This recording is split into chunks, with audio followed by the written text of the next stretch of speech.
Well, Apple's at it again. They have another presentation, and this time it's at night. Thank goodness, because that early AM stuff, I'm on the Pacific time coast, is really a brutal situation for me. But 5 p.m. Pacific, I'm all right with that. Let's see what they got to talk about. Can't hear you over the sound of all this hard work. Everything sounds more important when you bring in someone with an accent. Y'all know I'm going to say he's back with the power stance, baby. Let's go. The Apple executive power stance. The bow-legged power stance has returned. Let's go. Welcome to my lab. Okay, y'all messing with him now. Come on. This dude is super smart, but he sounds like Dracula. And you got him in a cave? This dude sounds like, I mean, are they literally pranking this dude? He literally sounds like Halloween. Apple Silicon has completely redefined the Mac. You hear it, don't you? In a traditional graphics architecture, software determines the amount of local GPU memory that's allocated in hardware in real time. So only the exact amount of memory that is needed is used for each task. This is an industry first, transparent to developers, and the cornerstone of our new GPU architecture. Okay, hold on. Do we know for sure that this is an industry first? The problem with Apple is they'll take an existing technology, slap a new name on it, and call it new. Most of the time, we know exactly what they're doing because we know mobile technology somewhat, but I don't really know this technology. Does this already exist somewhere else? And they're just giving us the flim flam? Count Chocolate over here is basically telling me this is industry standard, industry new, like they invented it. Did they really invent it? Tell me in the comments. GPU also brings new rendering features to Apple Silicon, like hardware-accelerated mesh shading. Not super new. The new GPU architecture brings hardware-accelerated ray tracing to the Mac for the first time.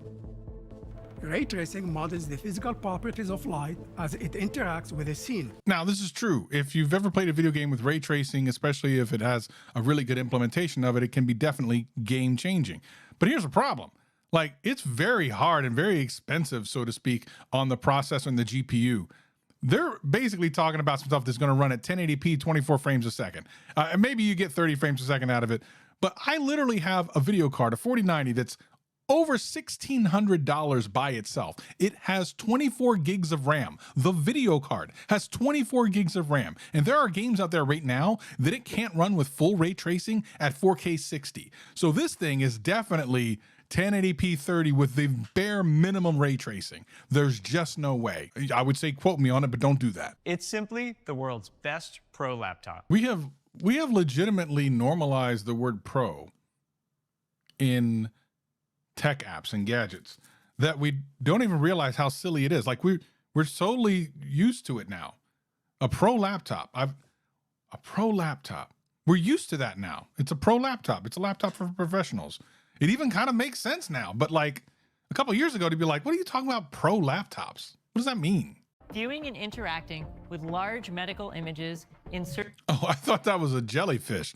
I was like, yo, this M3, that rendering of that jellyfish. And hardware-accelerated ray tracing. Look at that 24 frames per second, super smooth. Enables gameplay with incredibly realistic lighting. You get all these great features. Yo, I'm telling you, I can't wait to go to the Apple store and go, yo, I can't wait to get this new laptop.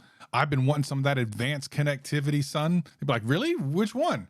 I don't know, son. It says advanced connectivity. It wasn't real specific. Listen, here's the thing. I hate when people do this. Don't give me just a thing, an umbrella term. It doesn't mean anything in particular. Tell me what the hell I'm getting for all this new money. You want this new money? Give me some new words. Tell me exactly what type of tech I'm paying for, not advanced connectivity. Comes in a stunning new color that's unmistakably pro.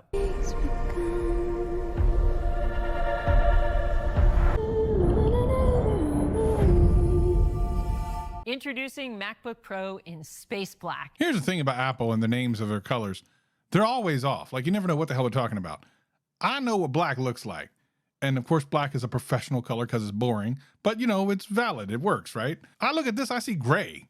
Where's the black? And by the way, they're trying to double down on the name black. Space black? Let me look at space and see how black it is. Okay, that's space. That's actual space. And this is the laptop called Space Black. Space Black. I don't get it. We're updating the 24-inch iMac for the first time by giving it the M3 chip. I love mine. Look, you can see it right there. I love it. I don't use it very often, but I love it. I love the color of it. And I love the way it works. And I just kind of was curious about what it was like to have a Mac. So I got the iMac a couple years ago. It's the M1. Do I want the M3? I mean, sort of. Would I get any benefit out of it over this? Absolutely not. There's no way I get any benefit out of it. They're going to say it's 2 times faster, but it won't matter to me because like the little bit that I use this thing for, I don't need, it can't be 2 times faster for what the things I do with it. None of the things I do with it can be 2 times faster. I'm just saying. With M3, iMac is up to 2 times faster than iMac with M1. Told you. Thank you all for joining us. Have a great night. Yo, that power stance isn't going anywhere, but I need to talk to you about this last thing. All presenters, locations, and drone footage shot on an iPhone 15 Pro Max. First of all, I'd like to see them strap an iPhone 15 Pro Max onto a drone. I'm sure they can, but I'd love to see. I just want to see it. The visual makes me laugh.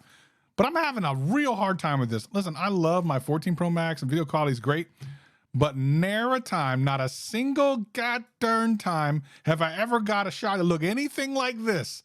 Some of y'all gonna have to help me out with this. I don't have the 15 Pro Max. I don't think it's gonna be that much better, but there are some shots in this video that I'm like, that just seems like cap, but they can't lie about it. They literally can't lie about it. So what did they do? Like, how could they make it like this? They obviously shot it in Pro Raw.